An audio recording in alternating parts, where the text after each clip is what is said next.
भगवान की बातें। इस YouTube चैनल पर चल रही श्रृंखला आदि शंकराचार्य, भगवान शंकराचार्य की स्टोरी, उनकी जीवनी, उनकी लाइफ स्टोरी। तो अभी तक 5 जो कैप्सूल्स हुए उनमें हमने देखा कि भगवान शंकराचार्य का बचपन और भगवान शंकराचार्य को आखिर में किस प्रकार उनकी माता को उन्होंने विदा किया और उन्होंने उससे पहले संन्यास लेने की आज्ञा ली। तो इसको अब आगे चलाते हैं। सबसे पहले स्तुति करते हैं गुरु की और भगवान शंकराचार्य जी की। गुरुर् ब्रह्मा गुरुर्विष्णु गुरुर्देव महेश्वरा गुरुर् साक्षात परब्रह्म तस्मै श्री गुरुवे नमः। तस्मै श्री गुरुवे नमः। शंकरं शंकराचार्यं केशवं बादरायणं सूत्र भाष्य कृतौ वंदे भगवन्तो पुनः पुनः। ईश्वरो गुरार्मेति मूर्ति भेद विभागने व्योमवत व्याप्त ध्याय दक्षिणामूर्तये नमः। तो शंकराचार्य जी अपनी माता का हमने अंत में देखा कि किस प्रकार उन्होंने अंतिम संस्कार किया। खैर, उन्होंने जब माता से आज्ञा ली संन्यास की तो घर से निकल पड़े और निकल पड़े अपने गुरु की तलाश में। उनको नहीं मालूम था उनके गुरु कहाँ है। ढूंढते ढूंढते, और जब वो निकले तो उन्होंने घर से कुछ साथ नहीं लिया, बस बिल्कुल बहुत जरूरत की चीज थी, 2 जोड़ी कपड़े और कुछ सामान हाथ में लेके वो चल पड़े। और भिक्षा के सहारे वो थे, भिक्षा मांगकर काम चलाते थे, जैसा कि सन्यासी लोग करते हैं। उन्होंने गौड़ पदाचार्य जी के बारे में सुना हुआ था कि वो बहुत पहुंचे हुए संत हैं, बहुत ऊंचे संत हैं।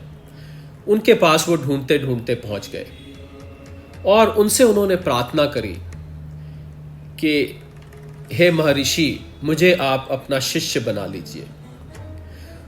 तो गौड़ पदाचार्य जी ने कहा कि मेरा एक शिष्य जिसका नाम गोविंद आचार्य है, वो बहुत ही विद्वान है और पूर्ण पुरुष है। तुम उसके पास जाओ, उसको ढूंढो और उसके शिष्य बनो। ऐसा गौड़ पदाचार्य जी ने शंकराचार्य जी को कहा कि वो मेरा सबसे इंटेलिजेंट, सबसे ब्रिलियंट शिष्य था। तुम उनके पास जाओ और वो पूर्ण सिद्ध है, वो आपको गुरु स्वीकार करेंगे और वो आपके लिए उचित गुरु रहेंगे। खैर, शंकराचार्य जी घूमते रहे, ढूंढते रहे। अंततः उनको गोविंद आचार्य जी का पता चला कि वो नर्मदा के किनारे कहीं रहते हैं। तो नर्मदा के किनारे वो पहुंच गए। वहां पहुंचकर उनको गोविंद आचार्य जी के कुछ शिष्य मिले। उनसे उन्होंने पूछा तो शिष्यों ने कहा कि जी हाँ, वो यहीं रहते हैं। और उनको मालूम पड़ा कि नर्मदा के किनारे एक छोटी सी गुफा थी और उस गुफा की जो दरवाज़ा था, जो एंट्रेंस थी, वो इतनी छोटी थी कि वहाँ से आप रेंग के अंदर पहुँच सकते थे। ऐसा शायद इसलिए था कि गोविंद आचार्य जी अंदर उसके समाधि लगा के बैठते थे कि बाहर से कोई डिस्टर्ब ना कर सके, कोई उनको तंग ना कर सके। तो शंकराचार्य जी वहाँ पहुँच गए। उन्होंने शिष्यों से पता लगा गोविंद आचार्य जी अंदर ही हैं और समाधि लगाए हुए हैं। उन्होंने इंतज़ार करी और इंतजार करने से पहले उन्होंने 3 बार उस गुफा की परिक्रमा लगाई और फिर दंडवत प्रणाम किया और अपने गुरु के प्रशंसा में, जिनको वो धारण करने वाले थे, एक बहुत सुंदर गीत में उन्होंने गोविंद आचार्य जी की प्रशंसा करी और कहा कि मुझे पता है कि आप गौड़ पदाचार्य जी के शिष्य हैं, जो कि स्वयं भगवान सुखदेव जी के शिष्य थे।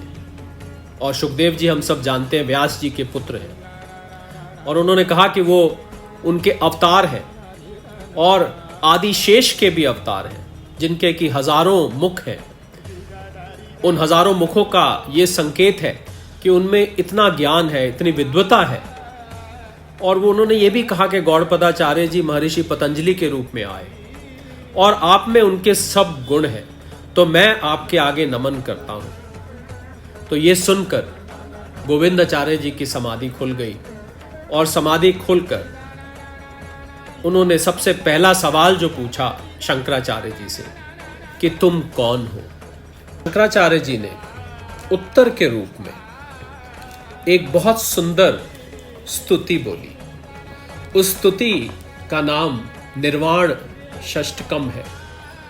6 श्लोकों की वो स्तुति थी और स्तुति में जैसे उन्होंने अपना इंट्रोडक्शन दिया तो बहुत रोचक होगा और बहुत ही ज्ञानवर्धक होगा अगर हम उस स्तुति को, जो कि शंकराचार्य जी ने अपने होने वाले गुरु श्री गोविंदाचार्य जी को बोली।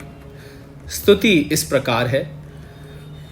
मनोबुद्धि अहंकार चित्तानि नाहम, न च श्रोत जिह्वे न च घ्राण नेत्रे, न च व्योम भूमि नर तेजु न वायु, चिदानंद स्वरूपा शिवोहम शिवोहम। शंकराचार्य जी स्तुति में कहते हैं, मैं यानी जीव मन बुद्धि अहंकार और स्मृति नहीं हूं। 4 प्रकार के अंतःकरण होते हैं। मैं कान नाक और आंख भी नहीं हूं। मैं आकाश भूमि तेज और वायु भी नहीं हूं। मैं शिव हूं। शिव से अभिप्राय शुद्ध रूप से है, जिसमें कोई मिलावट नहीं है। चेतन शक्ति ही शुभ है।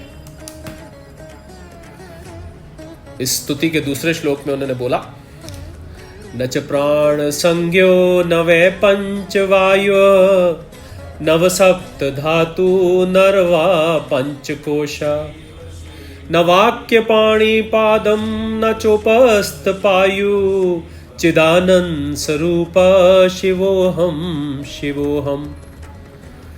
अर्थात मैं प्राण भी नहीं हूं, ना ही मैं पंच प्राणों, 5 प्रकार के प्राण होते हैं, प्राण उदान अपान व्यान समान, उनमें से कोई नहीं हूं। ना मैं सप्त धातुओं, जो 7 धातु होती हैं, त्वचा मांस मेद रक्त पेशी अस्थि मज्जा, इनमें से कोई हूं। जीव का निर्माण 7 धातुओं से माना जाता है। मैं ना ही पंचकोश हूं। हम जानते हैं पंचकोश होते हैं, अन्नमय कोश, मनोमय कोश, प्राणमय कोश, विज्ञानमय कोश और आनंदमय कोश। इसमें से मैं कोई नहीं हूं। ना मैं वाणी हाथ पैर हूं, ना मैं जनेंद्रिय या गुदा हूं। मैं चैतन्य रूप हूं, आनंद हूं, शिव हूं, शिव हूं। भाव यह है कि जीव अज्ञानता के कारण ही स्वयं को स्थूल रूप से जोड़ लेता है, जैसे ही हाथ पैर आदि जो दिखाई देते हैं या नहीं, लेकिन जीव तो शिव ही है, जो स्वयं समस्त संसार है। इस 6 श्लोकों की स्तुति के तीसरे श्लोक में भगवान शंकराचार्य ने कहा, न मे द्वेष रागो न मे लोभ मोहो, मदो नैव मे नैव मार्तस्य भावा, न धर्मो न चार्थो न कामो न मोक्षा, चिदानंद स्वरूपा शिवोहम शिवोहम। अर्थात मैं राग और द्वेष नहीं हूं, मैं आसक्ति और विरक्ति में नहीं हूं, और ना ही मुझ में लोभ है और मोह है, ना ही मुझ में मद है, ना ही ईर्ष्या की भावना, ना मुझ में धर्म अर्थ काम और मोक्ष ही है। मैं चैतन्य रूप हूं, आनंद हूं, शिव हूं, शिव हूं। लगाव या विरक्ति लोभ आदि चित्त या अशुद्ध रूप है, और जीव ऐसा नहीं है। जीव शुद्ध है, जो कि शिव है। और चौथे श्लोक में वो बोले, न पुण्यम न पापम न सौख्यम न दुखम, न मंत्रो न तीर्थ न वेदा न यज्ञा, अहम भोजनम नैव भोज्यम न भोक्ता, चिदानंद स्वरूपा शिवोहम शिवोहम। इसमें वो कह रहे, ना तो पुण्य हूं मतलब अच्छे कर्म, सदकर्म हूं, ना ही मैं पापम बुरे कर्म हूं।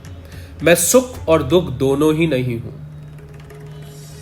ना कि ज्ञान के कारण उत्पन्न होते हैं। ना मैं मंत्र हूं, ना तीर्थ हूं, ना वेद हूं, ना यज्ञ हूं। मैं ना भोजन हूं, ना खाया जाने वाला हूं, और ना खाने वाला ही हूं। मैं चैतन्य रूप हूं, आनंद हूं और शिव हूं। 5वें श्लोक में वो बोले, न में मृत्यु शंका न में जाति भेदा, पिता नैव में नैव माता न जन्म, न बंधुर्न मित्र न बंधुर्मित्रम गुरु नैव शिष्या, चिदानंद स्वरूपा शिवोहम शिवोहम। अर्थात ना मुझे मृत्यु का भय है, मृत्यु का भी अज्ञान का सूचक है, मृत्यु का जो भय होता है वो अज्ञान का सूचक है। ना मुझ में जाति का कोई भेद है, अद्वैत की भावना नहीं है। ना मेरा कोई पिता ही है, ना कोई माता ही है। मेरा अस्तित्व और उत्पत्ति भी निश्चित नहीं है जिसे आकार रूप में पहचाना जा सके। ना मेरा जन्म हुआ है, ना मेरा कोई भाई है। जन्म मरण से मैं मुक्त हूँ और मेरा कोई संबंधी नहीं है। ना कोई मेरा मित्र है, ना ही मेरा कोई गुरु है। मेरा कोई शिष्य भी नहीं है। मैं चैतन्य रूप हूँ, आनंद हूँ और मैं शिव हूँ। और अंतिम श्लोक में आदि शंकराचार्य जी ने अपने होने वाले गुरु गोविंद आचार्य जी से बोला, अहम निर्विकल्पो निराकार रूपा विभुर्व्याप सर्वत्र सर्वेन्द्रियाणाम सदा वे समत्वं न मुक्तिं बंध चिदानंद स्वरूपा शिवोहम शिवोहम। अर्थात आत्मा क्या नहीं है ये समझाने के उपरांत शंकराचार्य जी जब बता रहे हैं कि आत्मा वास्तव में है क्या, मुझ में कोई संदेह नहीं है और मैं सभी संदेहों से ऊपर हूं। मेरा कोई आकार भी नहीं है। मैं हर अवस्था में सम रहने वाला हूं।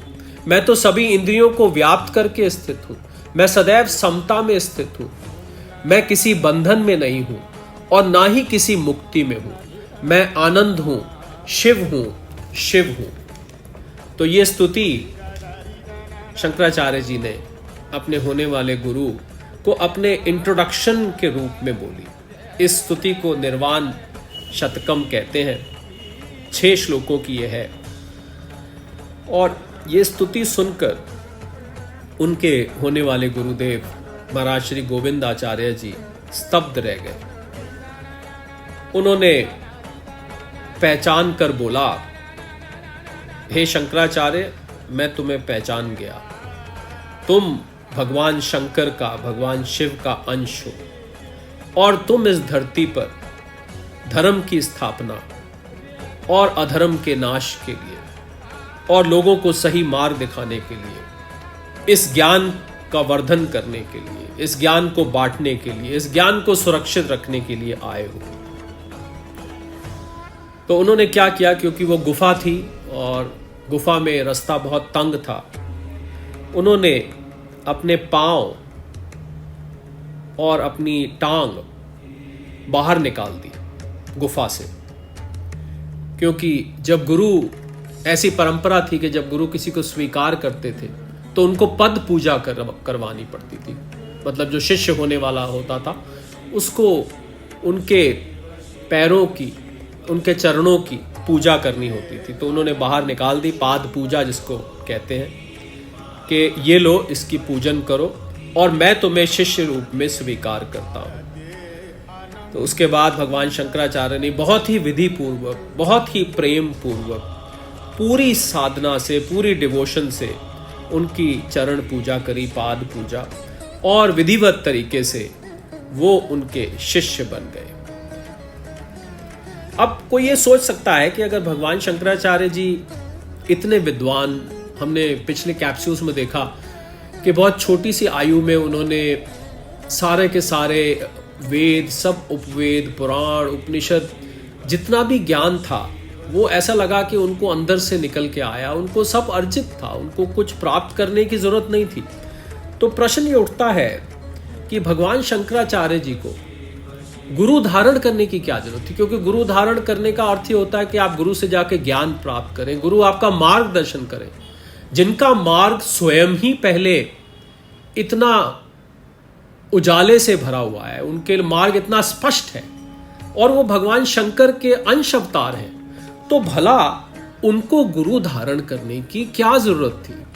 इस बात का उत्तर हम अगले कैप्सूल में ढूंढेंगे। आज इस कैप्सूल को यहीं पर विराम देते हैं।